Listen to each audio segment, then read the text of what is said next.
అని చిన్నపిల్లలు ఎవరైనా అభ్యంతరపరుస్తూ ఉంటే బయటికి తీసుకెళ్ళండి. ఎందుకంటే ఆ శబ్దాలన్నీ కూడా వినడానికి అభ్యంతరకరంగా ఉంటాయి.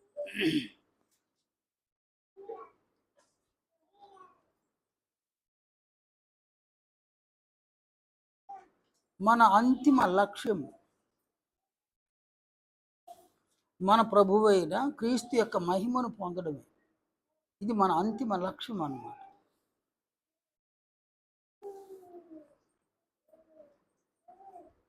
సంఘములో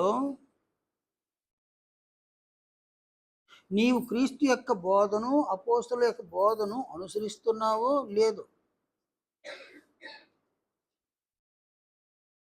కానీ అంతిమంగా క్రీస్తు యొక్క మహిమను పొందాలి. క్రీస్తు యొక్క మహిమను పొందాలి అంటే క్రీస్తు బోధను, అపోస్తలుల బోధను అనుసరించాలి.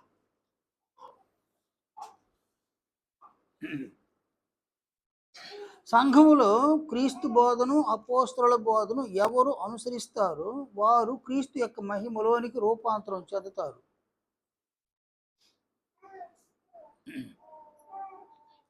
ఎవరు క్రీస్తు యొక్క బోధను, అపోస్తలుల బోధను నిర్లక్ష్యం చేస్తారో వారు క్రీస్తు యొక్క మహిమలోనికి రూపాంతరం చెందరు అన్నమాట.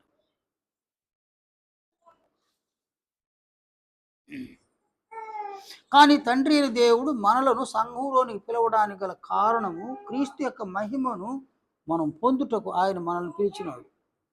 తెస్సలోనీయులకు రాసిన 2వ పత్రిక 2వ అధ్యాయం 14వ వచనం. సంఘములో ఎంతకాలము ఉన్నాము అన్నది కాదు, నీవైనా నేనైనా సంఘమును విడిచేసరికి క్రీస్తు యొక్క మహిమను సాధించాలి.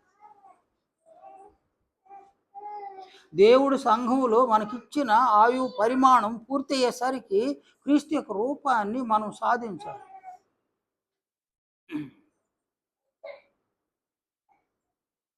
ఇది సంఘంలో ఉన్న వారి యొక్క ప్రతి ఒక్కరి బాధ్యత అన్నమాట.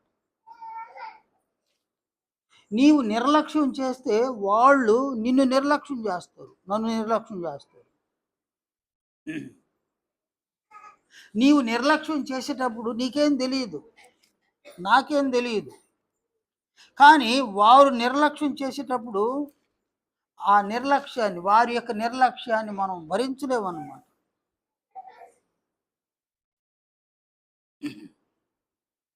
చూడండి, ప్రస్తుతం నీవు నిర్లక్ష్యం చేస్తే అటు తర్వాత వాళ్ళు నిర్లక్ష్యం చేస్తారన్నమాట. మత్తయి సువార్త 25వ అధ్యాయం 25వ అధ్యాయము 41వ వచనంలో, అప్పుడు ఆయన ఎడమవైపు ఉండు వారిని చూచి, శపింపబడిన వారులారా, నన్ను విడిచి అపవాదికిని వాని దూతలకును సిద్ధపరచబడిన నిత్యాగ్నిలోనికి పోవుడి. ఎంత నిర్లక్ష్యం చేస్తాడు ప్రభు చూడండి. ప్రస్తుతము నీవు నిర్లక్ష్యం చేసే ఆ నిర్లక్ష్యాన్ని గురించి నీవు గ్రహించకపోవచ్చు, కానీ వాళ్ళు నిర్లక్ష్యం చేసినప్పుడు దాన్ని మనం భరించలేమన్నమాట. నీవు భర్తవా, నీ భార్యను నీవు తిట్టినప్పుడు, నీవు కొట్టి ఆమెను నిర్లక్ష్యం చేసినప్పుడు అది నీకు పెద్ద బాధగా అనిపించకపోవచ్చు, కానీ నీ భార్య నిన్ను తిట్టి నిన్ను కనుక కొడితే అది భరించలేరన్నమాట. దాన్ని నీవు ఒక బిడ్డవా, తల్లిదండ్రులు చెప్పినటువంటి పనిని చేయకుండా నిర్లక్ష్యం చేస్తే అది బాధ అనిపించదు అనమాట, కానీ తల్లిదండ్రులు కోపగించుకొని శిక్షిస్తే ఆ నిర్లక్ష్యం ఎంతో బాధను కలిగిస్తుంది అన్నమాట.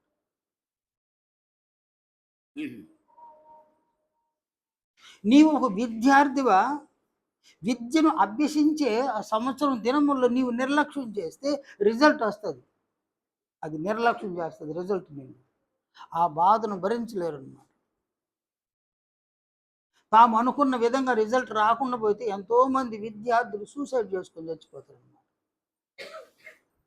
అంటే మనం దేనిని నిర్లక్ష్యం చేసినా అది మనకు పెద్దగా బాధ అనిపించదు, కానీ ఎవరైనా మనల్ని నిర్లక్ష్యం చేస్తే ఆ నిర్లక్ష్యాన్ని మనం భరించలేము అన్నమాట. అందువలన సంఘములో ఉన్న దినములలో క్రీస్తు యొక్క మహిమను పొందకుండా నీవు నిర్లక్ష్యం చేస్తే తీర్పు దినము నాడు క్రీస్తు యేసు నిన్ను నిర్లక్ష్యం చేస్తే ఆ నిర్లక్ష్యాన్ని భరించలేవు అన్నమాట. అందువలన సంఘములో ఉన్న దినములలోనే క్రీస్తు యొక్క మహిమను మనం పొందాలి. ఈ భాగ్యము లోకంలో ఉన్న వారికి లేదు, సంఘములో ఉన్న వారికి మాత్రమే ఈ గొప్ప భాగ్యాన్ని, ఈ అవకాశాన్ని తండ్రి అయిన దేవుడు మనకు అనుగ్రహించి ఉన్నారు. ఆయన అనుగ్రహించినటువంటి ఈ భాగ్యమును నీవు నిర్లక్ష్యం చేస్తే నీ తండ్రి అయిన దేవుని నిర్లక్ష్యం చేసిన వారు, నీ ప్రభువును నిర్లక్ష్యం చేసి, నీలోనికి వరముగా అనుగ్రహించిన పరిశుద్ధాత్మను నిర్లక్ష్యం చేసి, క్రీస్తు యొక్క మహిమను పొందుటకు ఇచ్చిన అవకాశాన్ని దుర్వినియోగపరుచుకొని సంఘమును విడిచేసరికి సాతాను యొక్క రూపంలోనికి నీవు మారిపోయి యేసు ప్రభువునకు సహోదరుడుగా ఉండవలసిన నీవు శత్రువుగా మారిపోతావు అన్నమాట. అది నీ నిర్లక్ష్యం అన్నమాట, మన నిర్లక్ష్యం అన్నమాట. అందువలన సంఘములో ఉన్న దినములలో క్రీస్తు యొక్క మహిమలోనికి రూపాంతరం చెందడానికి వారు మనకిచ్చిన అవకాశాలను మనమందరం సద్వినియోగం చేసుకోవాలి. క్రీస్తు యొక్క మహిమలోనికి మనం రూపాంతరం చెంది మన నిరీక్షణను మనం సఫలం చేసుకోవలసిన ఆవశ్యకత మనకుందన్నమాట. అందువలన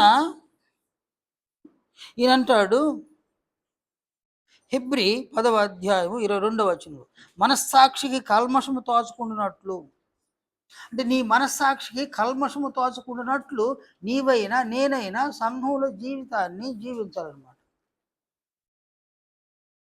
మనస్సాక్షికి కల్మషం తోచకూడదంటే మనం ఏం చేయాలి అని అంటాడంటే ఈయన, యథార్థమైన హృదయమును మనం కలిగి ఉండాలి అని అన్నాడు అన్నమాట.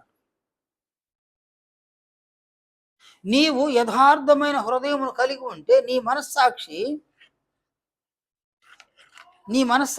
కల్మషము తోచదన్నమాట. కాబట్టి నీ మనస్సాక్షి ఉంది, నీ మనస్సాక్షికి కల్మషము తోచేది హృదయాన్ని బట్టి. హృదయం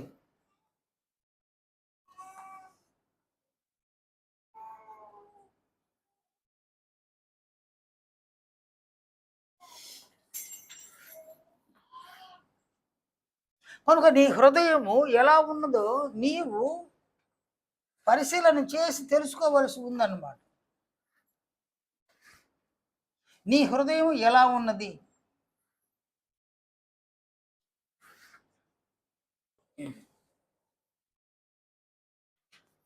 నీ హృదయము ఎలా ఉంది? నీ హృదయంలో యథార్థత ఉన్నదా?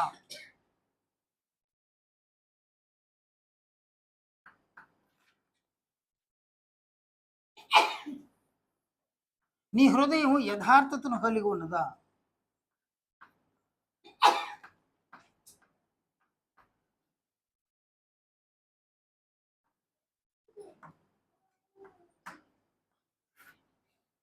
లేక వేషధారణతో ఉన్నదా?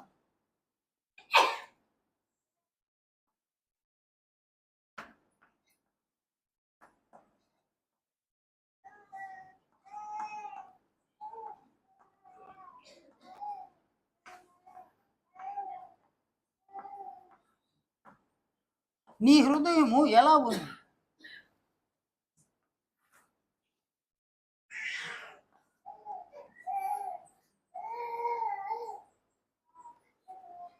నీ హృదయము వేషధారణ కలిగి ఉంటే నీ మనస్సాక్షిని కల్మషం తోస్తుందన్నమాట.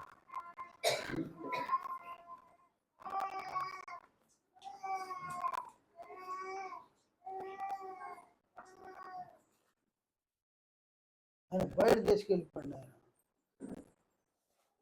కూలి రాగాలైతే పర్వాలేదు.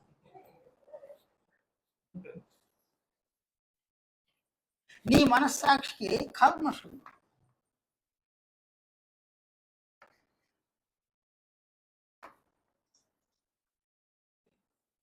నీ హృదయం వేషధారణతో ఉంటే నీ మనస్సాక్షి కల్మషము తోచును.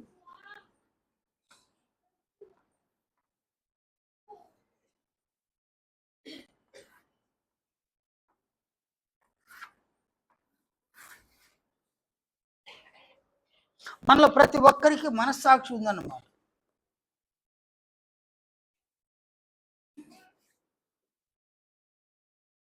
సహజంగా మనస్సాక్షి మంచిదిగా ఉండాలి, మంచి మనస్సాక్షిగా ఉండాలి, నిర్మలమైన మనస్సాక్షిగా ఉండాలి. నీ మనస్సాక్షి మంచిదిగా ఉందంటే నీ హృదయము బాగుందని అర్థం అన్నమాట. నీ హృదయంలో ఎలాంటి కల్మషం లేదు, నీ హృదయం యథార్థంగా ఉంది అని అర్థం. అలా కాకుండా నీ మనస్సాక్షికి కల్మషము తోస్తే, ఏ విషయంలో నీ మనస్సాక్షికి కల్మషం తోచిందంటే నీ హృదయము కల్మషంగా ఉంది అనేది నీ మనస్సాక్షికి తెలుస్తుంది అన్నమాట.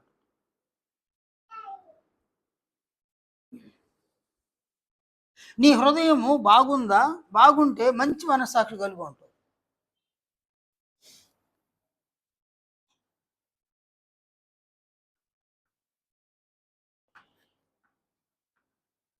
నీ మనస్సాక్షి మంచిది,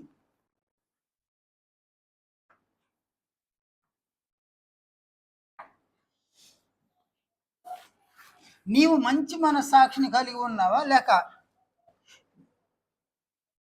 నీలో కల్మషం ఉందని నీ మనస్సాక్షి తోస్తూ ఉందా?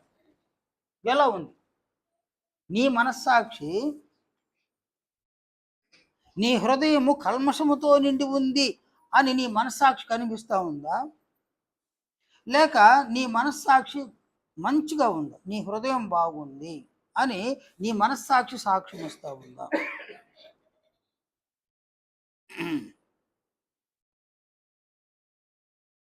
నీ మనస్సాక్షి నీకు నీ మీద,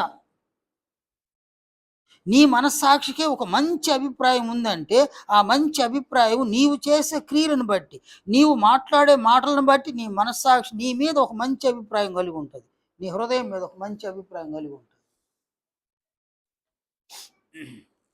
కాబట్టి మనకు ఈ సంగతులు తెలుసు కదా.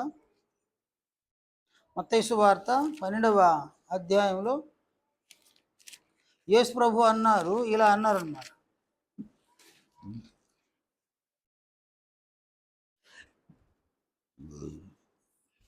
అని చెప్పిన మాటలు చూడండి, 34వ వచనంలో, సర్పసంతానమా, మీరు చెడ్డవారయ్యుండి ఎలాగూ మంచి మాటలు పలుకగలరు? హృదయమందు నిండియుండు దానిని బట్టి నోరు మాట్లాడును కదా. కాబట్టి ఇక్కడ ఒక వ్యక్తి చెడ్డవాడుగా ఉండి మంచి మాటలు పలకలేడు, ఒక వ్యక్తి మంచివాడుగా ఉండి చెడ్డ మాటలు పలకలేడు అన్నమాట.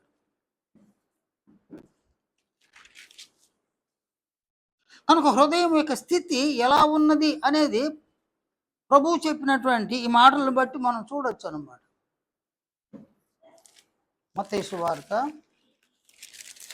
15వ అధ్యాయము 19వ వచనం అన్నమాట. 15వ అధ్యాయము 19వ వచనం. కాబట్టి ఇక్కడ ఆయన ఏం చెప్పినాడు చూడండి. నంబర్ 1, దురాలోచనలు.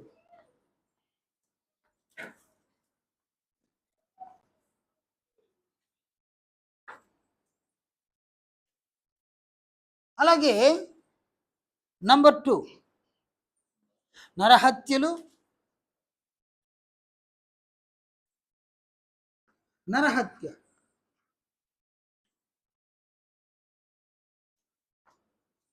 నంబర్ 3,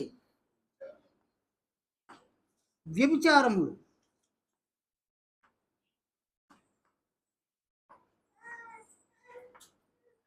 నంబర్ 4 వేశ్య గమనములు.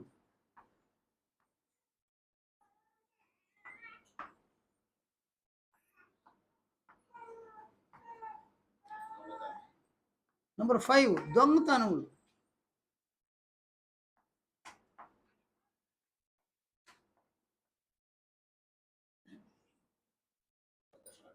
అబద్ధ సాక్షులు.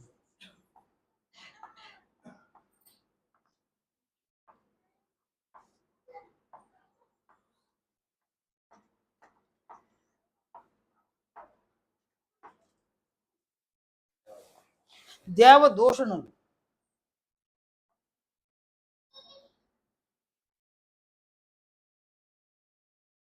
దేవదూషణులు.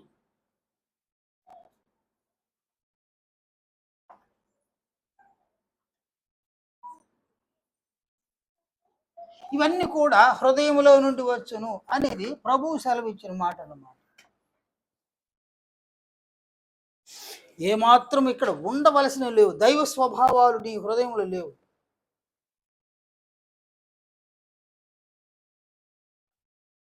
ఇవన్నీ ఉండకపోవచ్చు, ఈ 7 ఉండకపోవచ్చు, కనీసం ఒక 2 ఉన్నా కూడా నీ హృదయము దైవ స్వభావంతో నిండినది కాదన్నమాట. అందువలన హృదయము నిండి ఉండి దానిని బట్టి వాని నోరు మాట్లాడును కదా. కాబట్టి హృదయం దేంతో నిండి ఉందో దానినే నోరు మాట్లాడుతుంది.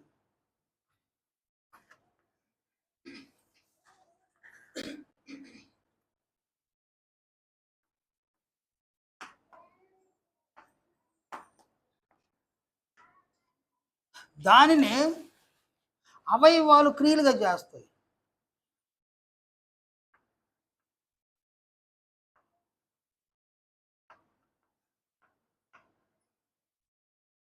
క్రియలుగా చేస్తాయి అన్నమాట.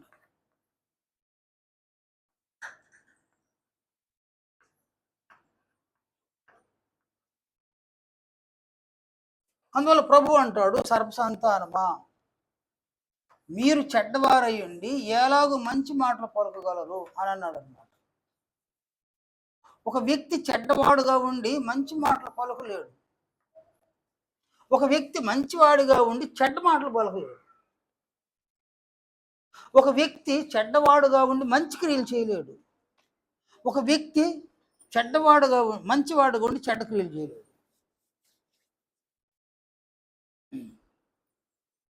కనుక నీవు చెడ్డవాడివా మంచివాడివా, సంఘములో ఉన్న నీవు చెడ్డవాడివా మంచివాడు అని పురుషులైనా స్త్రీలైనా వారి మాటలను బట్టి వారి క్రియలను బట్టి తెలుసుకోవచ్చు అన్నమాట.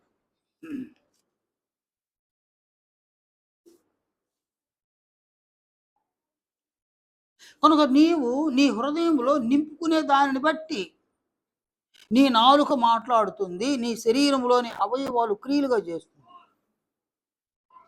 ఇదేంటంటే మనం ఉదయం లేచినాము, స్నానం చేసినాము, ఉతికిన బట్టలు ధరించుకున్నాము, సెంటు కొట్టుకున్నాము, తిరుగుతూ ఉన్నాము మనం.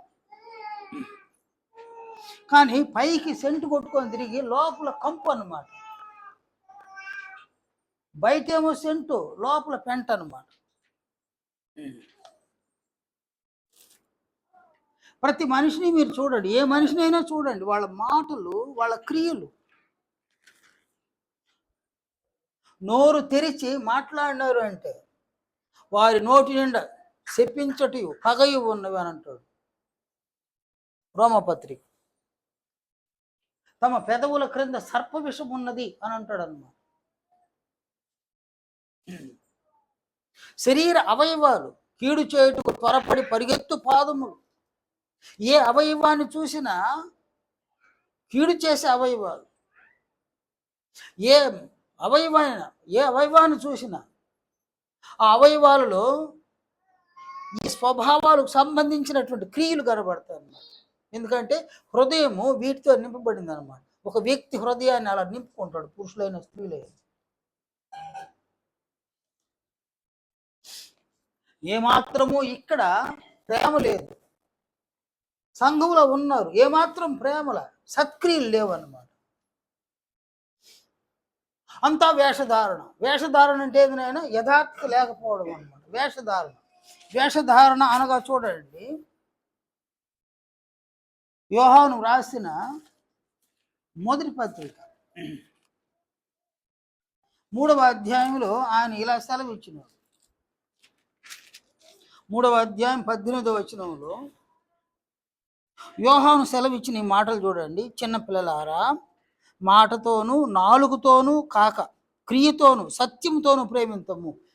అంటే మాటతో నాలుగుతో ప్రేమించేటువంటి వాడు. క్రియతో ప్రేమ లేదు ఇక్కడ, కేవలం మాటలతో నాలుగుతో ప్రేమించడం అన్నమాట. నాలుగుతో 4 మంచి మాటలు చెప్పేస్తే అది ఏ మనిషికి మేలు చేయదు అనమాట. యాకోబు తన పత్రికలో సెలవిచ్చిన ఈ మాటలు అనే విషయాలు నాడు చెప్తాడు అనమాట. యాకోబు 2వ అధ్యాయము, సంఘములో ఉన్న ఏ వ్యక్తి అయినా, సహోదరుడైన సహోదరి అయినా దిగంబరులై ఆనాటికి భోజనం లేకున్నప్పుడు, 2వ అధ్యాయం 15వ వచనం. అంటే సంఘములో ఉన్న వ్యక్తులు, సహోదరులు సహోదరీలు దిగంబరులై ఆనాటికి భోజనం లేక ఉన్నప్పుడు, వారికి అవసరమైన దిగంబరత్వాన్ని కప్పుకోవడానికి వస్త్రము, ఆకలిని తీర్చడానికి ఆహారమును పెట్టక, నాయన కొంచెం బయటికి తీసుకొని పడినాను, బయటికి తీసుకెళ్ళిపోయినాను, ఇదేమైనా సంత మీద సంత కాదు నాయన.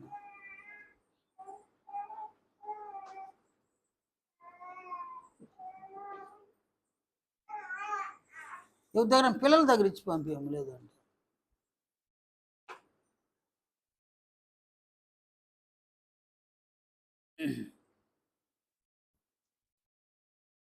అక్కడ ఎవ్వరు వినలేరు, ముందుండే వాళ్ళు కూడా వినలేరు. నేను కూడా కన్ఫ్యూజ్ అయిపోతాను. కనుక సంఘములో ఉన్న వ్యక్తులు దిగంబరత్వాన్ని కప్పుకోవడానికి బట్టలు లేకుండా, ఆకలిని తీర్చడానికి ఆహారం పెట్టకుండా, అంటే శరీరమునకు కావలసిన వాటిని ఇయ్యక సమాధానముగా వీళ్ళుడి, చలి కాచుకొనుడి, తృప్తి పొందుడని చెప్పిన ఎడలా, అది మాటతో నాలుగుతో ప్రేమించడం అన్నమాట. ఎవరు ఆ వస్త్రాలు లేవు, ఆహారం లేదు, నీ దగ్గర ఒక పూట ఆహారం పెట్టడానికి స్తోమత ఉంది, ఆహారం పెట్టలా. నీ దగ్గర ఒక 4 జతల వస్త్రాలు ఉన్నాయి, ఒక వస్త్రా నీ లేవు. కానీ పైకి వెళ్ళండి, దేవుడు కనికరిస్తాడులే, దేవుడు మిమ్మల్ని ప్రేమిస్తాడులే, దేవుడు ఇస్తాడులే, మీకు ప్రార్థన చేయండి, ప్రార్థన చేసుకోండి, రాత్రి పగలు ప్రార్థన చేయండి, ఇది చెప్పడం అన్నమాట. అంటే అది నాలుగుతోనూ, నెక్స్ట్ ఏమంటాడు ఆయన, మాటతోను, నాలుగుతో మాటతో ప్రేమించడం. క్రియలు లేవాడు, క్రియలతో ప్రేమించడం కాదు, క్రియలతో కూడిన ప్రేమ లేదు ఇక్కడ. ఎందుకు లేదంటే హృదయం అంతా వేషధారణతో నిండిపోయింది. మాటలతో ప్రేమ చూపించడం, నాలుగుతో ప్రేమ చూపించడం, కానీ అంతరంగము వీటితో నిండిపోయినది అనమాట. వీటితో నిండిపోయినటువంటి వారు చిల్లి గవ్వ కూడా సహోదరులకు ఎవరికి ఖర్చు పెట్టండి. వీటితో నిండిన వాళ్ళు ఎవరైనా, కానీ మీరు ఎవరైనా పరీక్షించుకోండి, వీటితో కానీ మీ హృదయం 1-2 కలిగి ఉన్నా కూడా మీరు మాటల చేత నాలుగుతో ప్రేమిస్తారు కానీ క్రియలతో ప్రేమించరు అన్నమాట. మనలో ఎవరైనా, నేనైనా సరే అంతే. నీవు మాటతో నాలుగుతో ప్రేమిస్తే ఏం కలిగి ఉండవు, నీవు కేవలం వేషధారణ కలిగి. ఈ వేషధారణను బట్టి నీ హృదయం, నీ మనస్సాక్షి ఏమనేది అనుకుంటుంది, దానికి ఏం తోస్తుంది, మనస్సాక్షికి నీలో కల్మషం ఉందని మనస్సాక్షికి తోస్తుంది అనమాట. నీకెందుకు దొయ్యలా? నీ మనస్సాక్షికి కల్మషం తోస్తూ ఉండగా నీకెందుకు కల్మషం దొయ్యలేదు? అయ్యో నేనెంత దౌర్భాగ్యులను అని పౌలు లాంటి వ్యక్తి అన్నప్పుడు మనం ఎందుకు అనుకోలేకపోతున్నాం? కనుక నీ మనస్సాక్షికి కల్మషము తోచే విధంగా నీ హృదయం నిండి ఉంటే నీవు త్వరగా జాగ్రత్త పడవలసిన ఆవశ్యకత ఉందన్నమాట. నీవు జాగ్రత్త పడకపోతే నీ హృదయము ఈ స్వభావాలతోనే నీ హృదయం ఉండిపోతుంది, అలాగే ఉండిపోతుంది అన్నమాట. ఈ స్వభావాలు నీ హృదయాన్ని విడిచిపోవాలి. నీ హృదయము ఎప్పటికీ నీ మనస్సాక్షికి కల్మషంతోనే కనిపిస్తుంది. హృదయం నీ హృదయం నీ మనస్సాక్షికి కల్మషంగా కనిపించేంత వరకు కూడా నీవు క్రీస్తు యొక్క రూపాన్ని సాధించలేవు. సాతాను యొక్క రూపంలోనికి క్రమంగా క్రమంగా క్రమంగా క్రమంగా మారిపోతున్నావు అన్నమాట.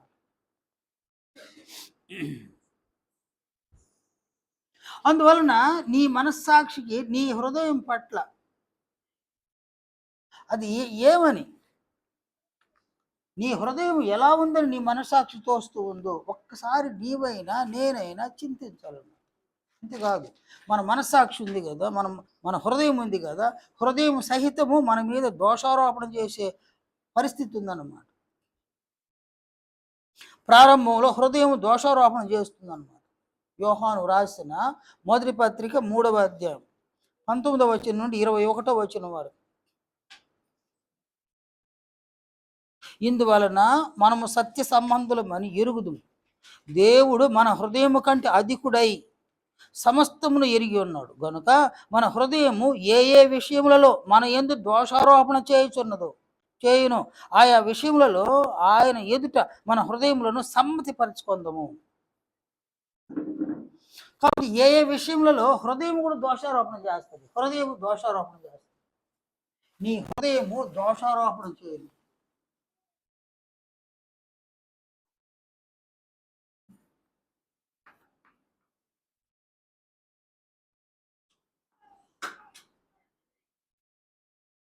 అంటే నీ హృదయం కూడా నీ మీద దోషారోపణ చేస్తుంది అన్నమాట.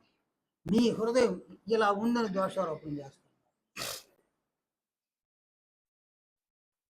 నీ హృదయమే ఇలా ఉంది దోషారోపణ చేయగా, అనగా సాతాను యొక్క స్వభావాలతో నీ హృదయం నిండిపోయింది. నీవు మాటతో నాలుగుతో ప్రేమిస్తున్నావు కానీ క్రియతో ప్రేమించడం లేదని నీ హృదయం నీ మీద దోషారోపణ చేస్తూ ఉండగా నీ హృదయము కల్మషంతో నిండి ఉందని నీ మనస్సాక్షి తోస్తుంది అన్నమాట.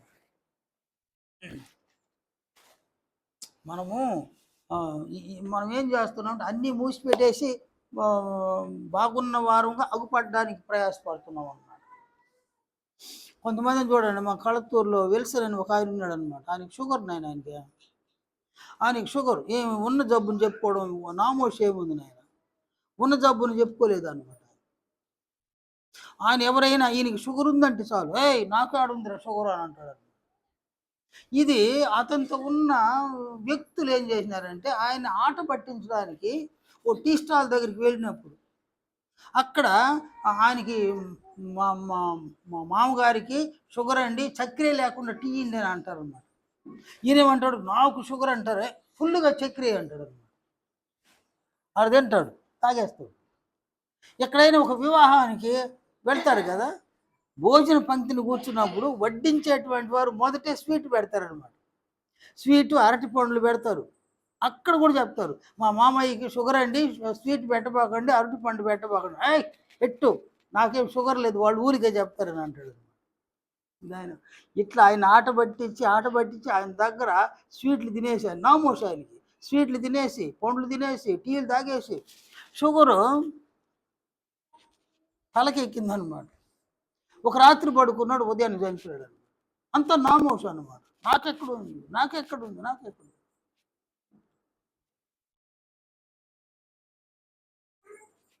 అలాగే సంఘంలో ఉన్న మనము అసలు మన హృదయం ఎలా ఉందో మనకు తెలుసు, కానీ బయటికి మాత్రం ఎవరికి కనబడకుండా జాగ్రత్త పడే విధంగా మనం ఉండమన్నమాట. అది పెను ప్రమాదం నాయన, చాలా ప్రమాదం. అందువల్ల నీ హృదయము దోషారోపణ చేస్తుంది అన్నమాట. దోషారోపణ ఎవరి హృదయం మీద ఎవరికి దోషారోపణ చేస్తూ ఉంది, ఎవరి దగ్గర కంప్లైంట్ చేస్తూ ఉంది? కంప్లైంట్ ఎవరి దగ్గర చేస్తుంది నాయన? నీ ఆత్మ కంప్లైంట్ చేస్తుంది అన్నమాట. నువ్వు ఒక వ్యక్తివి, నీ హృదయం ఇలా ఉంది అని కంప్లైంట్ చేస్తుంది అన్నమాట. ఆత్మ, నీ హృదయం ఇలా ఉంది. మనస్సాక్షి ఏం చెప్తుంది? నన్ను సాక్ష్యం ఇస్తుంది కదా మనస్సాక్షికి, అది సాక్ష్యం ఇస్తుంది. మనస్సాక్షి ఆత్మకు చెప్తుంది, నీ హృదయము కల్మషంతో ఉంది అని నాకు తోస్తా ఉందని ఆత్మకు తెలియజేస్తావు. కనుక ఆత్మ జాగ్రత్త పడాలి, ఆత్మ జాగ్రత్త పడాలి. జాగ్రత్త పడకపోతే ఈ వ్యాధి ముదిరిపోద్ది అనమాట. ఈ వ్యాధి ముదిరిపోతే హృదయంలో ఈ పాపపు స్వభావాలు ఉన్నాయి, సాతానునిక స్వభావాలు, ఇవి ముదిరిపోతాయి అన్నమాట. ముదిరిపోయి అవి వేళ్ళు ఊనిపోతాయి అన్నమాట. వేళ్ళు ఊనిపోయి నీ వ్యక్తిత్వాన్ని పాడు చేస్తాయి అన్నమాట. నీ నోరు, నీ అవయవాలు అన్నీ కూడా ఈ పాపపు క్రియలను చేసి, పాపపు మాటలు మాట్లాడి ఆత్మను డ్యామేజ్ చేస్తాయి. ఆత్మ క్రీస్తు యొక్క మహిమను పొందనివ్వకుండా అడ్డుకునేస్తుంది నీ హృదయం. అందువలన నీ నీ హృదయము ఆత్మ దగ్గర దోషారోపణ చేయకూడదు. నీ మనస్సాక్షికి, నీ హృదయం అంటే నీ హృదయంలో కల్మషం ఉన్నదని మనస్సాక్షి తోచకూడదు. అంతలా నీవు జాగ్రత్త పడాలి, నీ హృదయాన్ని జాగ్రత్త పరచుకోవాలి. అందువల్ల ప్రభు అంటాడు, హృదయ శుద్ధి గల వారు ధన్యులు, వారు దేవుని చూచెదరు అన్నాడు. నీలో శుద్ధ హృదయాన్ని కలిగి ఉండడానికి నీవు ప్రయాసపడాలన్నాడు. వేషధారణ ఉండకూడదు హృదయం. అందువలన ఏం చెయ్యాలి అని అంటే, హెబ్రీ 10వ అధ్యాయము 24-25 వచనాల ప్రకారం హెబ్రీ గ్రంథకర్త ఇలా అన్నారు, కొందరు మానుకొనుచున్నట్టుగా సమాజముగా కూడుట మానక ఒకరినొకడు హెచ్చరించచ్చు, ఆ దినము సమీపించుట మీరు చూచిన కొలది మరి ఎక్కువగా అలాగు చేయొచ్చు. ప్రేమ చూపుటకును సత్కార్యములు చేయుటకును ఒకరిని ఒకడు పురికొల్పవలని ఆలోచించము. కాబట్టి ఇక్కడ చూడండి, నేను నీ హృదయం, ఇక్కడ ఆయన ఏమన్నాడు అని అంటే, సమాజముగా కూడుట మానకూడదు. నెంబర్ 1, సమాజంగా కూడడాన్ని మానుకోకూడదు.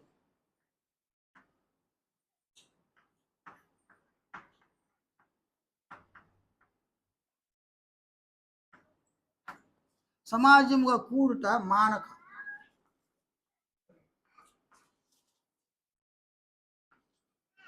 నెంబర్ 2, ప్రేమ చూపుటకును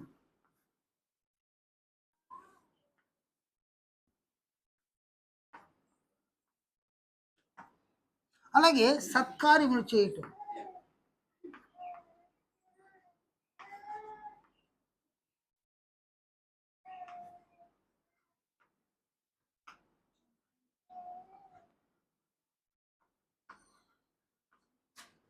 ప్రేమ చూపుట, సత్కార్యములు చేయటం, వీటి కొరకు ఒకరిని ఒకరు పురికొల్పుకోవాలి.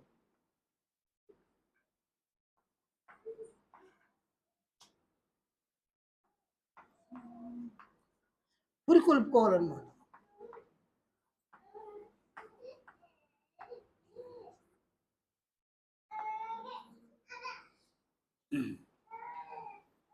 కనుక సమాజముగా కూడట మానుకోకూడదు అన్నమాట.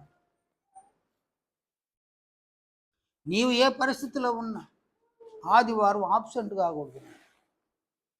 ఆదివారము సమాజంగా కూడుకోవాలి. ఒకప్పుడు దేవుడు ఇశ్రాయేలీయులు సమాజముగా కూడి వస్తే ఆయన ఆ సమాజాన్ని అంగీకరించలేదు. యెషయా 1వ అధ్యాయాన్ని చూడండి. ఇక్కడ ఇశ్రాయేలీయులందరూ కూడా సమాజముగా కూడి వచ్చినప్పుడు యెహోవా దేవుడు దానిని అంగీకరించాడు. 1వ అధ్యాయము 13వ వచనం, మీ నైవేద్యము వ్యర్థము, అది నాకు అసహ్యము పుట్టించు ధూపార్పణము, దానినికను తేకుడి. మీ అమావాస్యయు విశ్రాంతి దినమును సమాజ కూట ప్రకటనమును జరుగుచున్నవి. పాపుల గుంపు కూడిన ఉత్సవ సమాజమును నేను ఓర్చజాలను. వాడు సమాజంగా దేవుని ఎదుగు కూడి వస్తే అని అన్నాడు, పాపులు అని అన్నాడు అన్నమాట. పాపుల గుంపు కూడిన ఉత్సవ సమాజమును నేను ఓర్చజాలను అన్నాడు.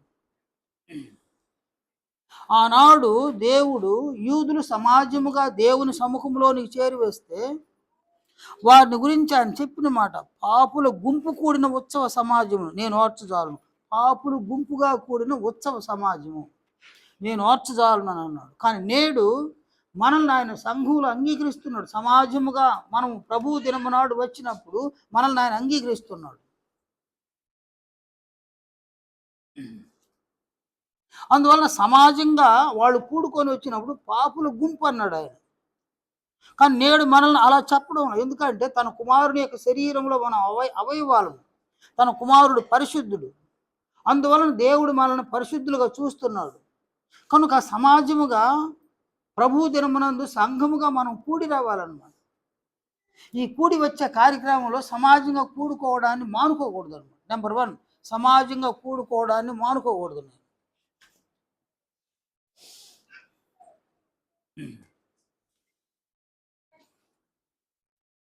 నీవు సమాజముగా కూడుట మానుకున్నావా, నీ ఆత్మకు నష్టం, నీ మనస్సాక్షికి కల్మషం తోస్తుంది నీ మీద. నీవు కల్మషం కలిగి ఉన్నావు అని నీ హృదయము నీ మీద దోషారోపణ చేస్తుంది. పరిశుద్ధ దినము నాడు నీవు సమాజంగా కూడుకోలేకపోయినావు, నీ హృదయమే నీ మీద దోషారోపణ చేస్తుంది.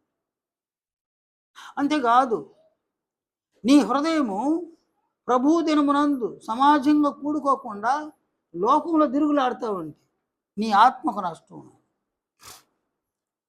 అందువలన సంఘంలో ఉన్న ప్రతి వ్యక్తి కూడా ప్రభు దినమునందు సమాజంగా కూడుకోవడాన్ని మానుకోకూడదు. ఎన్ని ఆటంకాలు వచ్చినా, ఎన్ని అభ్యంతరాలు వచ్చినా, అనారోగ్యమైన అది ఏదైనా సరే, నష్టమా, సమస్య ఏదైనా సరే, కష్టమా ఏదైనా సరే, సమాజంగా కూడుకోవడాన్ని మానుకోకూడదు అన్నమాట. అన్నీ బాగున్నప్పుడు ఆదివారం వచ్చి కలుసుకోవడం కాదు, అంటే అనుకూలమైన సమయాల్లో ఆదివారం కలుసుకోవడం కాదు, కానీ ప్రతికూలమైన సమయాలలో కూడా ప్రభు దినమునందు కలుసుకోవడం అన్నమాట, సమాజంగా కూడుకోవడం. ఓకే, సమాజంగా నీవు కూడుకోవడం వలన నీ తండ్రి అయిన దేవుడు తన కుమారుని ద్వారాను అపోస్తలుల ద్వారాను మనము ఎలా జీవించాలను వారు బోధిస్తారన్నమాట, బోధింపు చేస్తాడు తండ్రి. మనం ఆ బోధన వింటాము, విని వారమంతట్లో మనం మన తండ్రి అయిన దేవుడు ఆశించిన మేరకు మనం జీవించే అవకాశం ఉందన్నమాట. మనం సమాజంగా కూడినప్పుడు అపోస్తలుల బోధను వారు వినిపిస్తారన్నమాట. మనం అపోస్తలుల బోధను అనుసరించగలిగే అవకాశం వింటేనే ఉంటుందన్నమాట. నీవు వినకపోతే విశ్వాసం రాదు, విశ్వాసం రాకపోతే నీవు అనుసరించి జీవించలేవు అన్నమాట. వినుట వలన విశ్వాసం కలుగును. నీవు ఆదివారం వింటే విశ్వాసం వస్తుంది, బుధవారం వింటే విశ్వాసం వస్తుంది, శుక్రవారం వింటే విశ్వాసం వస్తుంది. వారంలో ఎన్నిసార్లు అవకాశం దొరికితే అన్నిసార్లు వింటే విశ్వాసం వస్తుంది. తింటే శరీరానికి బలము, వింటే ఆత్మకు బలం అన్నమాట. ఇది ఒక నియమం కాదు, ఆదివారం మాత్రమే వినేసి వెళ్ళిపోవాలని నియమేం కాదు. కొంతమందికి వినడానికి ఇంట్రెస్ట్ ఉండదు, ఆసక్తి ఉండదు అన్నమాట. కూర్చుంటారే కానీ వినడానికి ఆసక్తి ఉండదు అన్నమాట. ఆ సమయం అంతా కూడా అలా కూర్చొని వెళ్ళిపోతారు అన్నమాట. అలా కాదు, ఈ దినమున లేక ఈ సమయమున నా తండ్రి అయిన దేవుడు తన కుమారుని ద్వారా నాతో మాట్లాడబోతున్నాడు, నేను వినాలి. క్రీస్తు యేసు అపోస్తలుల ద్వారా నాతో మాట్లాడబోతున్నాడు, నేను వినాలి అని వేగిరి పడాలన్నమాట. హెబ్రీ మొదటి పత్రిక 1వ అధ్యాయము 1వ వచనములో, పూర్వకాలమందు నానా సమయములలోను నానా విధములుగాను ప్రవక్తల ద్వారా మన పితరులతో మాట్లాడిన దేవుడు ఈ దినముల అంతమందు కుమారుని ద్వారా మనతో మాట్లాడెను. దేవుని కుమారుడు నా ప్రభువు అయిన క్రీస్తు యేసు ద్వారా నా తండ్రి అయిన దేవుడు నాతో ఈ దినమున మాట్లాడబోతున్నాడు. క్రీస్తు ద్వారా నాతో మాట్లాడే మాటలను నేను వినాలి అనేటువంటి ఒక వేగిరిపాటుతో పరిశుద్ధ దినము నాడు మనము సమాజంగా కూడుకోవలసి ఉంది. మరే ప్రత్యేకమైన దినాల్లో కూడా ఆయన సముఖములోనికి ఒక వేగిరిపాటుతో మనం చేరి రావాల్సి ఉందన్నమాట. ఈ దినమున నా తండ్రి అయిన దేవుడు తన కుమారుడైన నా ప్రభు అయిన క్రీస్తు యేసు ద్వారా నాతో ఏమి మాట్లాడబోతున్నాడో నేను వినాలి. నా ప్రభువు నాతో మాట్లాడబోతున్నాడు. నా ప్రభు యొక్క మాటలు, నా తండ్రి అయిన దేవుని యొక్క మాటలు, ఆ మాటలను పరలోకము నుంచి తీసుకొచ్చినాడు ఆయన. ఇదిగో తన అపోస్తలుల ద్వారా నాకు నేర్పిస్తూ ఉన్నాడు. ఆ మాటలు నేను నేర్చుకోవాలి. మత్తయి సువార్త 11:29. నేను సాత్వికుడును, దీన మనసు గలవాడును, మీ మీద నా కాడి ఎత్తుకొని నా యొద్ద నేర్చుకొనుడి అని ప్రభువు సెలవు ఇచ్చినారు. నేను నేర్చుకోవాలి, నేను ప్రభువు దగ్గర నేర్చుకోవాలి, నా తండ్రి మాటలను ప్రభువు ద్వారా నేను నేర్చుకోవాలి, అపోస్తలుల ద్వారా నేను నేర్చుకోవాలి, నేను వినాలి. వినడానికి ఒక వేగిరిపాటును మనం కలిగి ఉండాలి. యాకోబు 1:19 సహోదరులారా, మీరు ఈ సంగతి ఎరుగుదురు గనుక ప్రతి మనుషుడు వినుటకు వేగిరిపడువాడును, మాట్లాడుటకు నిదానించువాడును, కోపించుటకు నిదానించువాడునై ఉండవలను. కనుక ఇక్కడ వినటానికి వేగిరిపడాలి. నీవు వినడానికి వేగిరిపడితే క్రీస్తు మాటలను, అపోస్తుల యొక్క మాటలను నీవు వింటే విశ్వాసం ఏర్పడతాయి. నీలో విశ్వాసం ఏర్పడితే వారమంతట్లో విశ్వాస జీవితాన్ని నీవు అనుసరించి జీవించగలవు.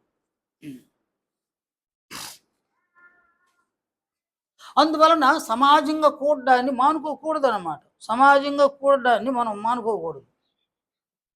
నీవు మానుకుంటే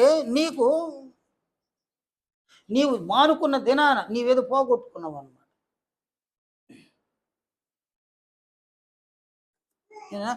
ప్రతి నెల రేషన్ షాపులో రైస్ ఇస్తారు కదా నాయన, తెచ్చుకుంటారా వదిలేస్తారా?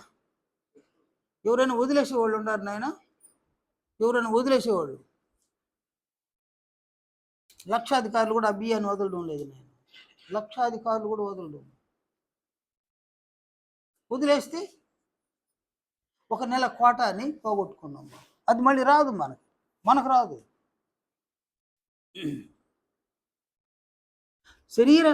శరీరానికి సంబంధించిన దాన్ని నీవు వదులుకుంటే అది మళ్ళీ తిరిగి రాదు నాయన. నీ భార్యను వదులుకుంటే ఆమె మళ్ళీ నీ జీవితంలోనికి రాదు. నీ భర్తను వదులుకుంటే అతడు నీ జీవితంలోనికి రాడు. దేవుని వాక్యాన్ని నీవు వదులుకుంటే అది మళ్ళీ నీ జీవితంలోకి రాదు. నీ భర్త లేకపోతే జీవితంలో ఒక లోటు ఉంది. నీ భార్య లేకపోతే నీ జీవితంలో ఒక లోటు ఉంది. దేవుని వాక్యం లేకపోతే నీ ఆత్మకే పెద్ద లోటు అన్నమాట. పెద్ద లోటు అన్నమాట. భర్త లేకుండా బతకొచ్చు, భార్య లేకపోయినా బ్రతకవచ్చు. దేవుని వాక్యము లేకుండా మన ఆత్మలు బ్రతక జాలవు అన్నమాట. మన ఆత్మలు బ్రతకలేవు అన్నమాట. నీ ఆత్మ బ్రతకడానికి, నీ ఆత్మ క్రీస్తు యొక్క రూపంలోనికి ఎదగడానికి, నీ ఆత్మ క్రీస్తులో ఉన్న జీవాన్ని పొందడానికి తండ్రి అయిన దేవుడు నిన్ను ప్రేమించి, నన్ను ప్రేమించి తన కుమారుని ద్వారా మనకు మాటలను అనుగ్రహించి ఉంటే ఆ మాటలను మనం వినకుండా ఎస్కేప్ అయిపోతే ఆదివారం రాకుండా పోయింది. దానికి వలన ఎంత అపారమైన నష్టం ఆత్మకు సంభవిస్తుంది అన్నమాట. అందువలన సమాజంగా కూడడాన్ని మానుకోకూడదు. ఎట్టి పరిస్థితుల్లోనూ మానుకోకూడదు. రెండవది, ప్రేమ చూపించడం. నీ ఉన్న సంఘములో ప్రేమను చూపించడం అన్నమాట. ద్వేషాన్ని చూపించడం కాదు, కోపమును చూపించడం కాదు, ప్రేమను చూపించడం అన్నమాట. మనం చిన్న వయసు నుంచి కూడా ప్రేమను చూపించినటువంటి అలవాట్లు మనకు లేవన్నమాట. ఒక కుటుంబంలో జనాలు ఉన్నారు నాయన, ఎక్కువగా ప్రేమ చూపించిన దాఖలాలు ఉండవు అన్నమాట. ఒకరిని ఒకరు దూషించుకోవడము, ఒకరిని ఒకరు ద్వేషించుకోవడము, ఒకరిని ఒకరు హింసించుకోవడము, ఈ కుటుంబాల్లో సహితం అవే అన్నమాట. ఆ సమాధానమే కుటుంబాల్లో, ఏ కుటుంబంలో కూడా సమాధానం లేదు. అంటే దాని అర్థం ఏంటంటే తండ్రి యొక్క అభిప్రాయాలతో పిల్లలు ఏకీభవించడం, భర్త యొక్క అభిప్రాయంతో భార్య ఏకీభవించడం, నీ అభిప్రాయం నీది, మా అభిప్రాయాలు మాది అని ప్రతి కుటుంబంలోనూ ఉందన్నమాట. అందువలన ఏ కుటుంబంలో అభిప్రాయ భేదం ఉందో ఆ కుటుంబంలో సమాధానం ఉండదు. నీ ఇష్టం నీది, మా ఇష్టం మాది. కనుక ఎవరి ఇష్టాలు వాళ్ళవి. కనుక ఇష్టాలు మంచివి కావచ్చు, ఇష్టాలు చెడ్డవి కావచ్చు. నీవు మంచి ఇష్టాన్ని కలిగి ఉంటే అభ్యంతరం ఏమి లేదు కుటుంబంలో. నీవు చెడ్డ విషయాన్ని, చెడ్డ కోరికను, ఆశలను కలిగి ఉంటే, చెడ్డ అభిప్రాయాలు కలిగి ఉంటే, నీవు చెడుగా ప్రవర్తిస్తూ ఉంటే ఆ కుటుంబంలో ఉన్న వారి ద్వారా ద్వేషాన్ని ఎదుర్కోవాల్సి వస్తుంది. దూషిస్తారు, ద్వేషిస్తారు అన్నమాట. మనం మాట్లాడే మాటలు, మనం చేసే క్రియలు మన కుటుంబంలో ఉన్నవారు మనల్ని దూషిస్తారు, మనల్ని ద్వేషిస్తారు అన్నమాట. కనుక ఇక్కడ ఎవరు ఏమన్నా అనుకొని నేను ఇంతే అని కుటుంబాలు అనుకుంటా ఉంటారు. అందువల్ల కుటుంబాల సమాధానం, ఐక్యత కూడా లేదు కుటుంబాలలో. ఎందుకంటే అక్కడ ప్రేమలు లేవు, దూషించడము, ద్వేషించడము, ఒకరి మీద ఒకరు కొండుములు చెప్పుకోవడం, నమ్మకాలు లేవాడ, ఒకరిని ఒకరు నమ్మరు అన్నమాట.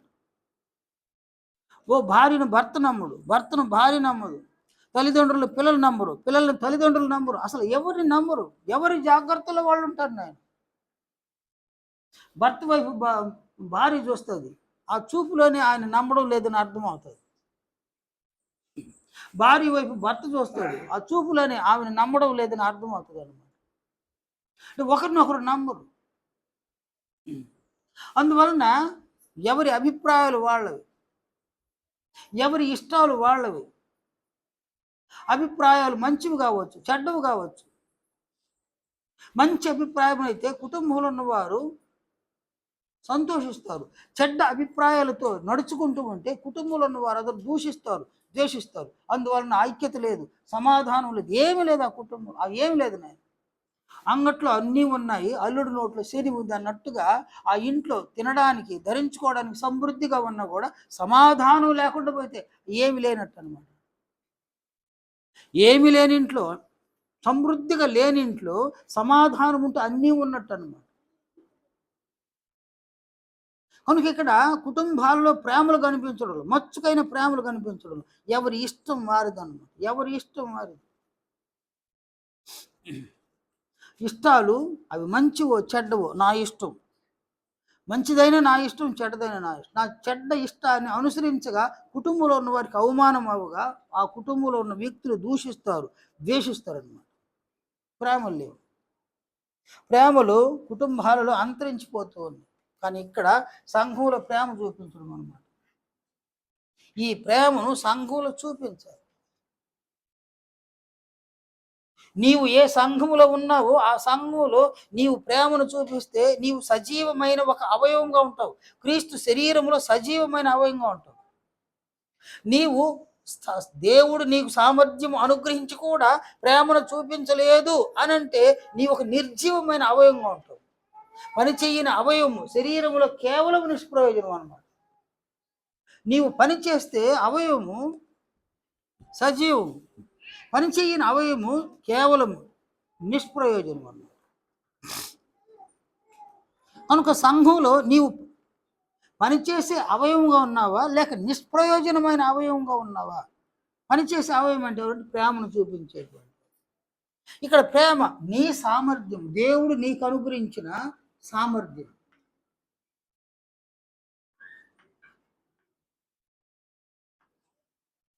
సామర్థ్యం చొప్పున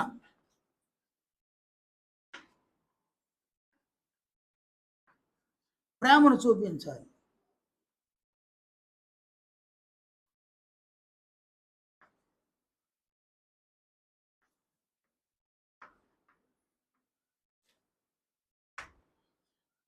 అంటే సామర్థ్యమునకు మించి ప్రేమను చూపించకూడదు అన్నమాట. పేతురు తన పత్రికలో చూడండి, మొదటి పత్రిక 4వ అధ్యాయం 11వ వచనం పేతురు ఇలా సెలవిచ్చినాడు, ఒకడు బోధించిన ఎడల దైవోక్తులను బోధించినట్టు బోధింపవలెను, ఒకడు ఉపచారము చేసిన ఎడల దేవుడు అనుగ్రహించి సామర్థ్యము నొంది చేయవలెను. నీకు దేవుడు అనుగ్రహించిన సామర్థ్యము చొప్పున ప్రేమను చూపించాలి సంఘంలో. ఇంతకు ఎవరి మీద ప్రేమ చూపించాలి? ఎవరి మీద ప్రేమ చూపించాలి? యాకోబు పత్రిక, నీ సంఘంలో ఎవరైనా వస్త్రములు లేని వారుగా ఉంటే, ఆ దినమునకు ఆహారం లేని వారుగా ఉంటే, ఒకవేళ అనారోగ్యాన్ని కలిగి ఉండి అంటే సామర్థ్యము లేకుండా పోతే, నేను చూడండి, నేను ఇక్కడ శరీరానికి, ఈ శరీరానికి అనారోగ్యం వచ్చింది,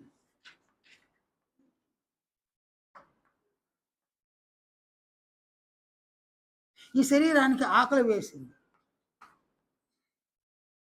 ఈ శరీరం దిగంబరిగా ఉంది.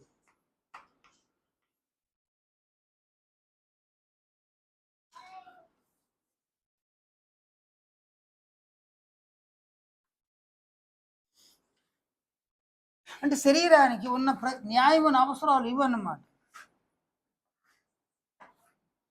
ఈ అవసరాలలో దేవుడు కనుక నీకు సామర్థ్యమును కలుగు చేసి ఉంటే, నీ సామర్థ్యమును బట్టి, అంటే నీ సామర్థ్యం చొప్పున నీవు ఎవరైనా ఆకలితో బాధపడుతూ ఉన్నారా, సామర్థ్యాన్ని బట్టి వారికి ఆహారాన్ని సమకూర్చడం ప్రేమ అన్నమాట. వాళ్ళు ఎవరో, వాళ్ళు నీ తోబుట్టువులు కాదు, నీ కుటుంబంలోని వ్యక్తులు కాదు, అంటే శరీర సంబంధమైన కుటుంబంలోని వ్యక్తులు కాదు, ఇక్కడ ఆత్మ సంబంధమైన కుటుంబంలోని వ్యక్తులు అన్నమాట వీళ్ళు. మనము శరీర సంబంధమైన కుటుంబాన్ని ఎలాగో కలిగి ఉన్నాము, అలాగే ఆత్మ సంబంధమైన కుటుంబంలో మనం ఉన్నాం. హెబ్రీ 3వ అధ్యాయము 6వ వచనం చూడండి. క్రీస్తు కుమారుడై ఉండి ఆయన ఇంటి మీద నమ్మకముగా ఉన్నాడు. ధైర్యమును నిరీక్షణ వలని ఉత్సాహమును తుదమట్టుకు స్థిరముగా చేపట్టి నీడల మనమే ఆయన ఇల్లు. అనగా సంఘము దేవుని యొక్క ఇల్లు. మనము సంఘములో ఉంటే మనం దేవుని ఇంట్లో ఉన్నాం అన్నమాట. దేవుని ఇంట్లో ఉన్న వారందరూ కూడా మన సహోదరులు, సహోదరీలు. కాబట్టి నీ సహోదరుడైనా నీ సహోదరి అయినా ఆకలి కలిగి ఉంటే, దేవుడు నీకు అనుగ్రహించిన సామర్థ్యం చొప్పున ఆకలిని నువ్వు తీర్చగలిగితే నీవు ప్రేమను చూపించిన వారు అవుతావు అన్నమాట. అలాగే దిగంబరులకు ఎవరైనా ఉన్నారా, వాళ్లకు నీవు బట్టలు ఇవ్వగలిగితే నీవు ప్రేమను చూపించిన వాడు అవుతావు అన్నమాట. అలాగే అనారోగ్యమైనటువంటి వాళ్ళు ఎవరైనా కలిగి ఉంటే వారి మీద కూడా ప్రేమ చూపించవచ్చు అన్నమాట. కనుక ఈ 3 విషయాలలో దేవుడు నీకు అనుగ్రహించిన సామర్థ్యం చొప్పున నీవు ప్రేమను చూపించడు. ఇక్కడ అదేమి లేదు నాయన. వేషధారణ కలిగిన హృదయం కలిగి ఉన్నారే వీళ్ళు అస్సలు ప్రేమ చూపించరు అన్నమాట. మాటలు మాత్రం ఉంటాయి, మాటలు కోటలు దాటుతాయి. నాలుగుతోను కదా, పెదవులతోను, మాటతోను, నాలుగుతోను ప్రేమ చూపిస్తారు వీళ్ళు. కానీ ఇక్కడ దేవుడు అనుగ్రహించిన సామర్థ్యం చొప్పున ప్రేమను చూపించడం అన్నమాట. ఈ పనిని సంఘంలో ఉన్న వ్యక్తులు చేయడం అన్నమాట. 10వ అధ్యాయము అని అన్నాడు, ప్రేమ చూపుటకును సత్కార్యములు చేయుటకును ఒకరిని ఒకడు పురికొల్పోవాలని ఆలోచిద్దాము. సత్కార్యములు చేయడం అన్నమాట, సత్క్రియ చేయడం. ఇక్కడ సత్క్రియల్లో బెస్ట్ సత్క్రియ సువార్తను ప్రకటించడం అన్నమాట. ఫిలిప్పీలకు రాసిన పత్రిక 1వ అధ్యాయంలో అపోస్తులుడైన పౌలు సెలవిచ్చిన మాటలు చూడండి, 3 నుంచి 6వ వచనం వరకు. ఫిలిప్పీ 1వ అధ్యాయము 3వ వచనం నుంచి 6వ వచనం వరకు. మొదటి దినము నుండి ఇది వరకు, అనగా వారు బాప్తిస్మం పొందిన ఆ దినము నుండి ఈ పత్రికను వ్రాసేంత వరకు కూడా సువార్త విషయంలో మీరు నాతో పాలివారై ఉండుట చూచి మీలో ఈ సత్క్రియను ఆరంభించిన వాడు యేసుక్రీస్తు దినము వరకు దానిని కొనసాగించునని రూఢిగా నమ్ముతున్నాను. కాబట్టి ఫిలిప్పీ సంఘము సువార్త ప్రకటనలో అపోస్తులుడైన పౌలుతో పాలివారుగా ఉన్నారన్నమాట. దాన్ని ఆయన సత్క్రియ అన్నాడు. సువార్త ప్రకటన సత్క్రియ అన్నమాట.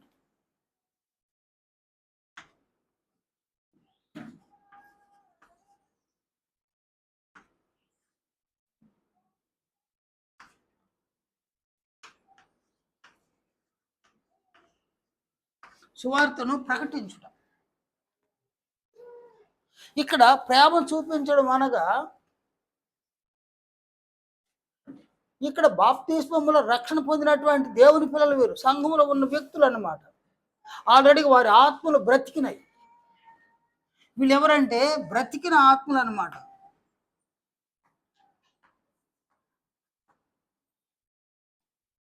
వీరు బ్రతికిన ఆత్మలు. ఎఫెసీ 2వ అధ్యాయము 1వ వచనంలో మీ అపరాధముల చేతను పాపముల చేతను మీరు చచ్చిన వారై ఉండగా ఆయన మిమ్మల్ని క్రీస్తుతో కూడా బ్రతికించను. ఆత్మలు బ్రతికినాయి, శరీర అవసరాల్లో వాళ్ళు కింద ఉన్నారన్నమాట. కాబట్టి శరీరానికి కూడా న్యాయమైన అవసరాలు తీర్చుకోలేని స్థితిలో ఉన్నారు. అలాంటి వారి మీద బ్రతికిన ఆత్మలు వారి శరీరానికి ఉన్న న్యాయమైన అవసరాలలో నీవు దేవుడు అనుగ్రహించిన సామర్థ్యం చొప్పున ప్రేమను చూపించడం అన్నమాట. అది నెంబర్ 1. నెంబర్ 2, సువార్తను ప్రకటించుట. అంటే ఇక్కడ నశించిన ఆత్మలు అంటే మరణించిన ఆత్మలు, మరణించిన ఆత్మ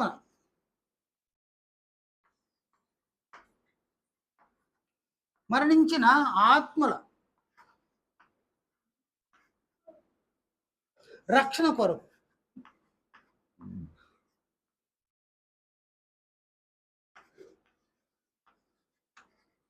మరణించిన ఆత్మల రక్షణ కొరకు సువార్తను ప్రకటించడం అన్నమాట.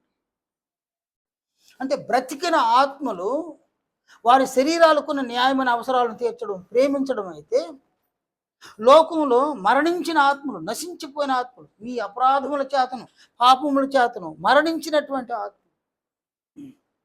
రోమ 6వ అధ్యాయము 23వ వచనంలో పాపం వలన వచ్చి జీతము మరణము అని పౌలు అన్నారనమాట.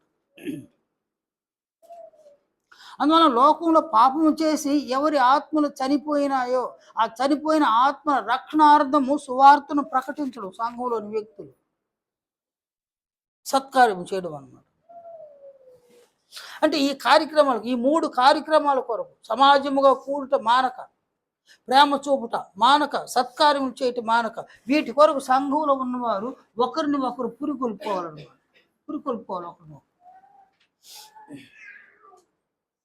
అప్పుడు నీ మనస్సాక్షి మంచిదిగా ఉంటుంది అన్నమాట. నీ హృదయము యథార్థముగా ఉన్నది అని నీ మనస్సాక్షి సాక్ష్యం ఇస్తుంది అన్నమాట. మనస్సాక్షి సాక్ష్యం ఇస్తే మనకు ఒక ధైర్యం. నీ హృదయమే సాక్ష్యం ఇస్తే అది ఒక ధైర్యం అన్నమాట. యోహాను రాసిన మొదటి పత్రిక 3వ అధ్యాయంలో యోహాను చెప్పిన మాటలు చూడండి. 21వ వచనంలో, ప్రియులారా, మన హృదయము మన యందు దోషారోపణ చేయని ఎడల దేవుని ఎదుట ధైర్యము గలవారు మగుదుము. మనము దేవుని ఎదుట ధైర్యం కలిగి ఉండాలి. అనగా దేవుణ్ణి ఎదుర్కోవడానికే ధైర్యం కలిగి ఉండాలి. మనకి దేవుని మనం ఎదుర్కోవాలి. ఆయన ఎదుర్కోవడానికి ధైర్యం. ఎవరిలో ఈ ధైర్యం ఉందంటే, హృదయం ఎవరి యందు దోషారోపణ చెయ్యదో వారు దేవుని ఎడల ధైర్యం కలిగి దేవుని ధైర్యంగా ఉంటారన్నమాట.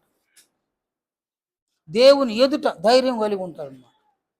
ఎవరి హృదయం దోషారోపణ చెయ్యదు అని అంటే, ఎవరు సమాజంగా కూట మానుకోకుండా ఉన్నారో, ఎవరు సంఘంలో దేవుడు అనుగ్రహించిన సామర్థ్యం చొప్పున ప్రేమ చూపిస్తున్నారు, ఎవరు లోకంలో పాపములు అపరాధముల చేత మరణించిన ఆత్మల రక్షణార్థము సువార్తను ప్రకటిస్తున్నారు, వారు దేవుని ఎదుట బహు ధైర్యం కలిగి ఉంటారు అన్నమాట. వీళ్ళు ధైర్యాన్ని కోల్పోతారు.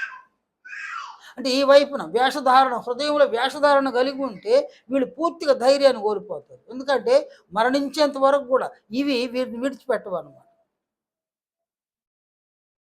అవి దాగి ఉంటాయి, వ్యక్తిత్వంలో దాగిపోయి ఉంటారు. మీరు చూడండి, ఆయన జోరీగులు అంటారు కదా, జోరీగులు అంటారు. ఇప్పుడు అవి పెద్దగా కనిపించడం. కొన్ని సంవత్సరాలకు ముందు జోరీగులు పశువుల మీద వాలేటివి. సహజంగా పశువులు తమ తోకతో తమ శరీరాన్ని అంతా కూడా ఎక్కడ ఏదైనా ఒక చిన్న ప్రాబ్లం అయితే తన శరీరం తోకతో సరి చేసుకుంటాయన్నమాట. కానీ జోరీగులు ఒక పశువు యొక్క తోక ఎక్కడికి అందదో అక్కడ ఉంటాయి జోరీగులు అన్నమాట. పశువు యొక్క ముఖము ఎక్కడికి అందదో అక్కడ ఉంటాయి జోరీగులు అన్నమాట. అవి పశువుల యొక్క శరీరం మీద వాలి వాటి నోటికి, వాటి తోకకు అందకుండా శరీరంలోని రక్తాన్ని పీల్చేస్తూ ఉంటాయన్నమాట. అవి ఒక విధానం. పిడుదులు అనేటువంటివి కొన్ని ఉన్నాయన్నమాట. పిడుదులు, ఆ పిడుదులు అనేది అవి కుక్కల్లో చూస్తామన్నమాట. కుక్కలకు నోరు అందని చోట్ల వేళ్లకు మధ్యలో ఉంటాయన్నమాట పిడుదులు, చెవుల్లో ఉంటాయన్నమాట. అంటే కుక్క యొక్క గోర్లకు కూడా అందకుండా చెవి లోపల ఆ పిడుదులు ఉంటాయన్నమాట. అవి అక్కడ సుఖంగా ఉండి ఆకలి వేసినప్పుడంతా రక్తాన్ని పీల్చి తాగుతూ ఉంటాయి అన్నమాట.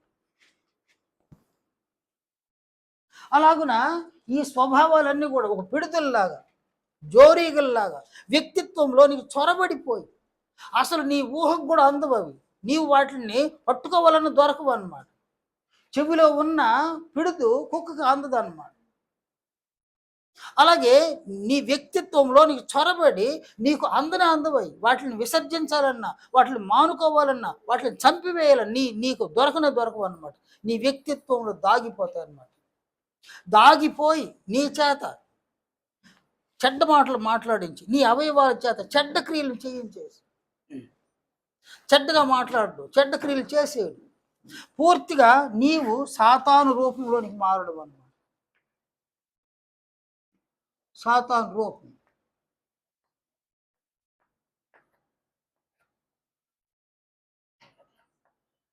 సాతాను రూపంలోకి మారిపోతావు పూర్తిగా. సంఘములో ఉండి సాతాను రూపంలోకి మారు. ఇది ఎంత దరిద్రం చూడండి.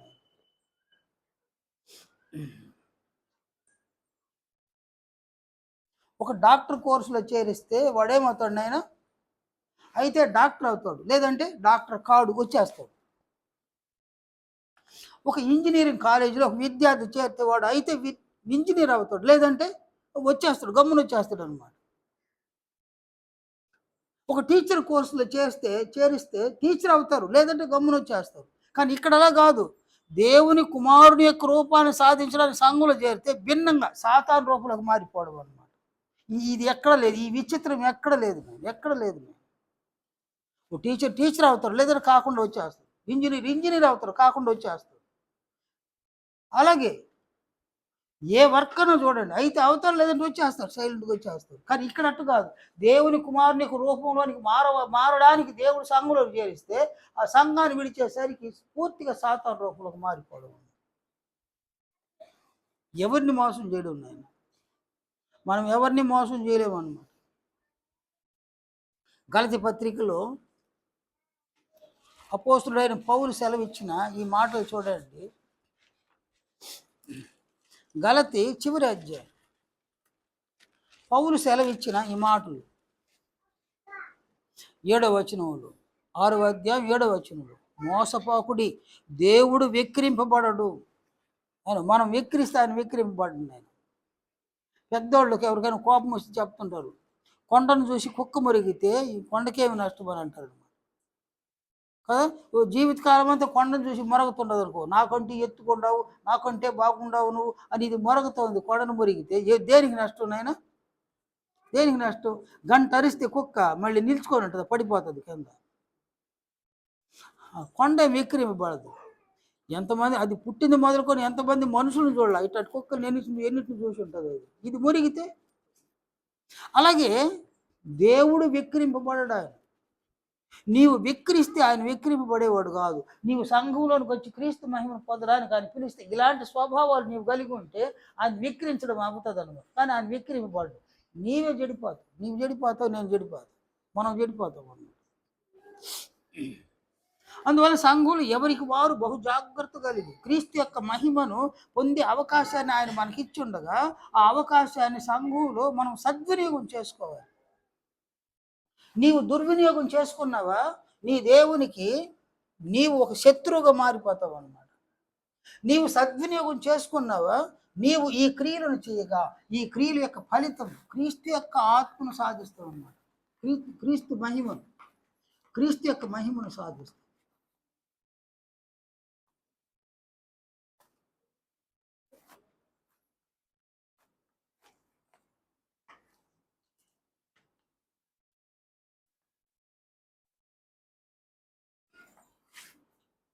క్రీస్తు యొక్క మహిమను సాధించడానికి దేవుడు సంఘంలో మనకు చేర్చింది. అందువలన నీ హృదయం ఎలా ఉన్నదో అనేది నీ మనస్సాక్షి తెలియజేస్తుంది. నీ మనస్సాక్షి కల్మషం కను తోస్తే నీవు ఇలా ఉన్నావు, నీ సైడ్లో ఉన్న విధంగా ఉన్నావు అనమాట. లేదు నీ హృదయం నీ మనస్సాక్షి మంచిదిగా ఉందని అంటే నీవు ఎలా ఉన్నావు, నీ హృదయం కూడా నీ మీద దోషారోపణ చేయడం లేదు. నీ మనస్సాక్షి దోషారోపణ చేయడం లేదు, నీ హృదయం దోషారోపణ చేయడం లేదు. నీ మనస్సాక్షి బాగుంది.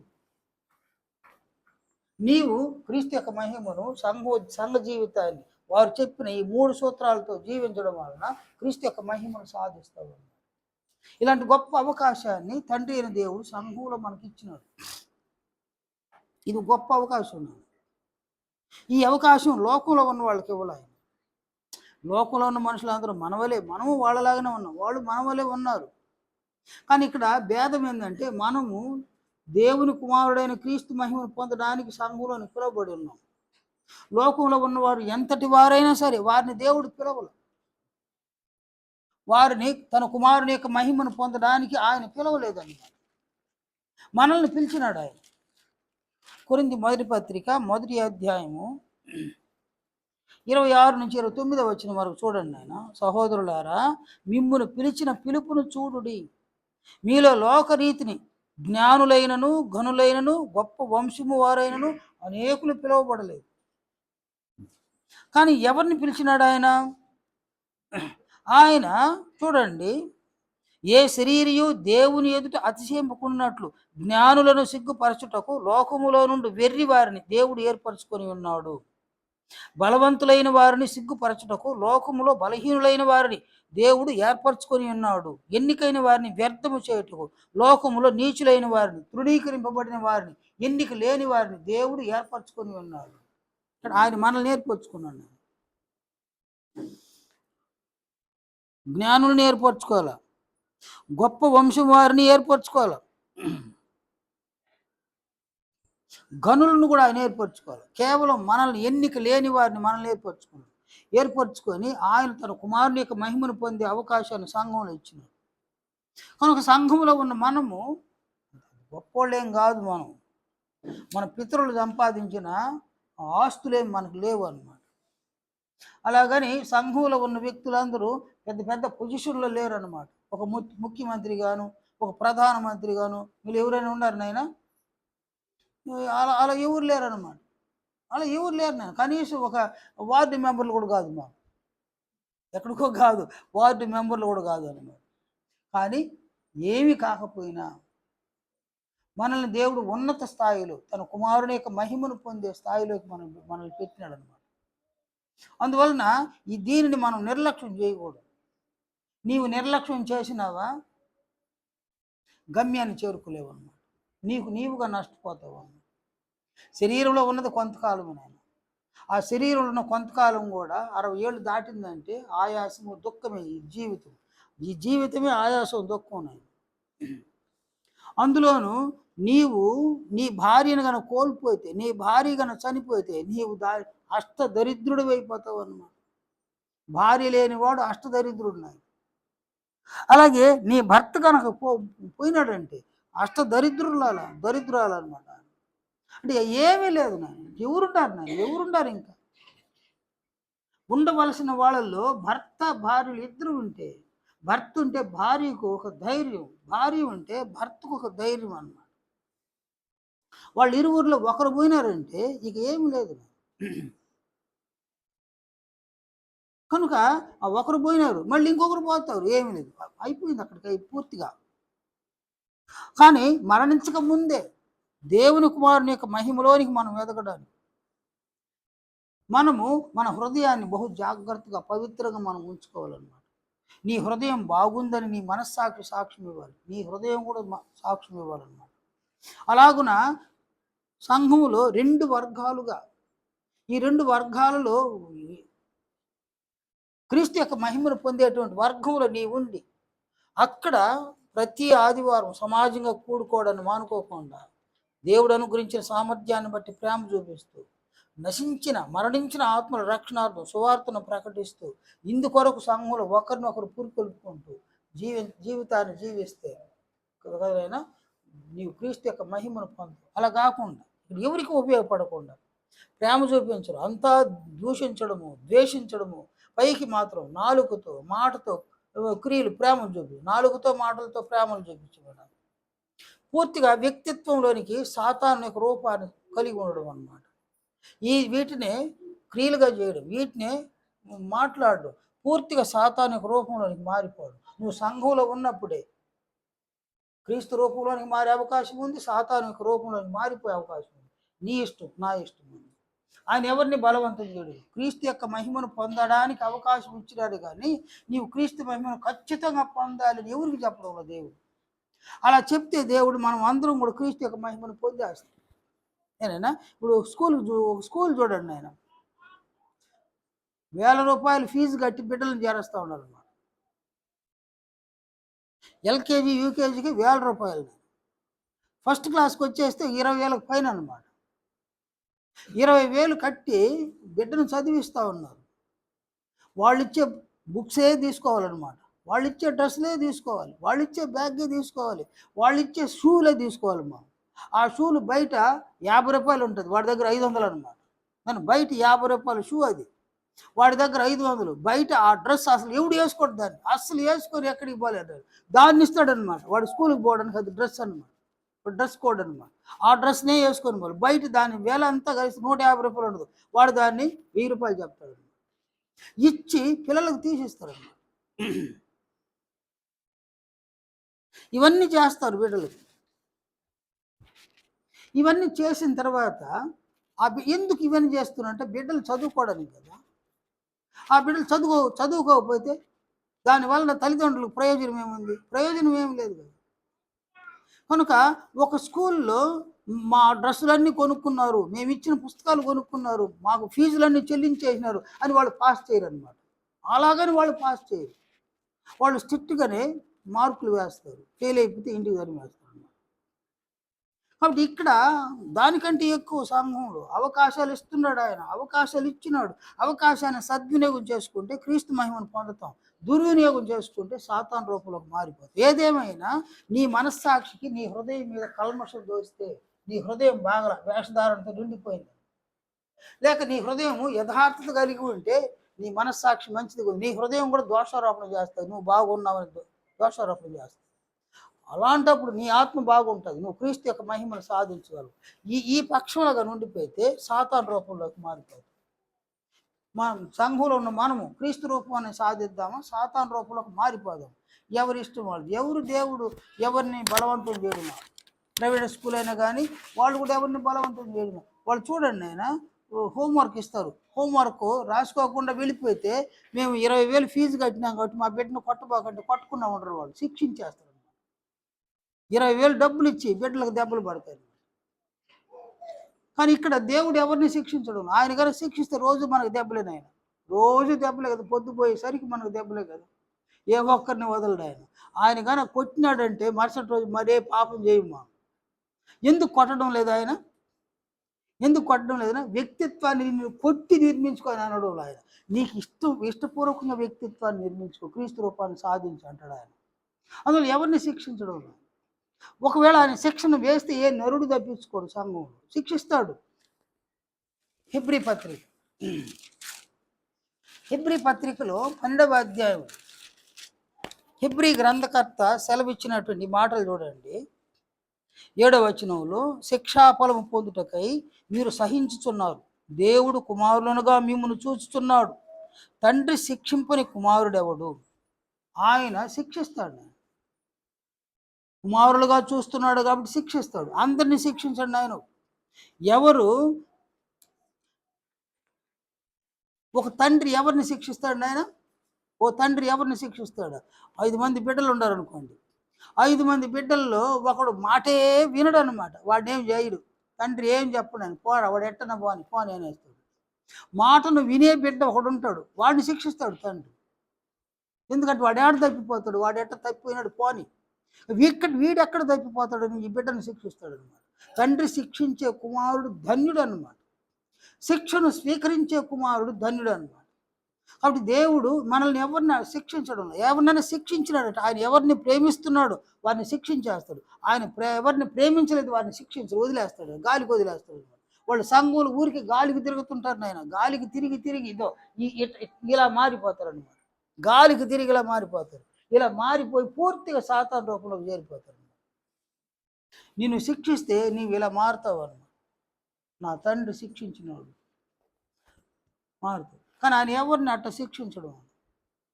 అందువలన ఆయన్ని మనం నిర్లక్ష్యం చేస్తున్నాం. మనం ఆయన నిర్లక్ష్యం చేస్తే ఆయన మనలో నిర్లక్ష్యం చేస్తుంది. మనం ఆయన నిర్లక్ష్యం చేసేటప్పుడు ఏం తెలియదు మనకు, ఆయన మనల్ని నిర్లక్ష్యం చేసినప్పుడు దాన్ని మనం భరించలేము. అందువలన సంఘములు క్రీస్తు యొక్క రూపాన్ని సాధించే ఆ నిరీక్షణను సఫలం చేసుకోవడానికి మన హృదయాన్ని బహు జాగ్రత్తగా మనం ఉంచుకోవాలి. నీ హృదయం జాగ్రత్తగా ఉందా అని నీ మనస్సాక్షి చెప్పాలి. నీ హృదయమే దోషారోపణ చేయాలి. నీ మనస్సాక్షి ఎదుట నీ హృదయం బాగుండాలి. నీ హృదయ దోషారోపణ ముందు నీ హృదయం బాగుండాలి. నీ హృదయం సమ్మతపరచుకుంటే దేవుని ఎడల మనం దేవుని ఎదుట మనం ధైర్యం కలిగి ఉంటాం అన్నమాట. అందువలన సంఘంలో ఉన్న ప్రతి ఒక్కరూ దేవుడిచ్చిన అవకాశాన్ని దుర్వినియోగం చేసుకోకుండా సద్వినియోగం చేసుకొని క్రీస్తు యేసు యొక్క మహిమను పొందడానికి సంఘంలో సమాజంగా కూడుకోవడాన్ని మానుకోకూడదు, ప్రేమ చూపడాన్ని మానుకోకూడదు, అలాగే సత్కార్యాలు చేయడానికి మానుకోకూడదు. ఈ కార్యక్రమాలు మరణించేంత వరకు నమ్మకంగా ఈ క్రియలు చేస్తూ ఉండాలా. దేవుని మహాకనికరాన్ని మనం పొందుతాము. 30%, 40%, 50% క్రీస్తు యేసు యొక్క మహిమను మనం పొందుతాము. ఆయన మనల్ని పిలిచినటువంటి పిలుపును మనం సక్సెస్ఫుల్గా జీవించి క్రీస్తు యొక్క మహిమను మనం పొందుతాము. మన తండ్రి దేవుని సంకల్పాన్ని మనం నెరవేర్చి ధన్యులం అవుతాం. దయచేసి ఈ సంగతులు మీరందరూ ఆలోచించవలసిందిగా మీకు అందరికీ మనవి చేస్తున్నాం.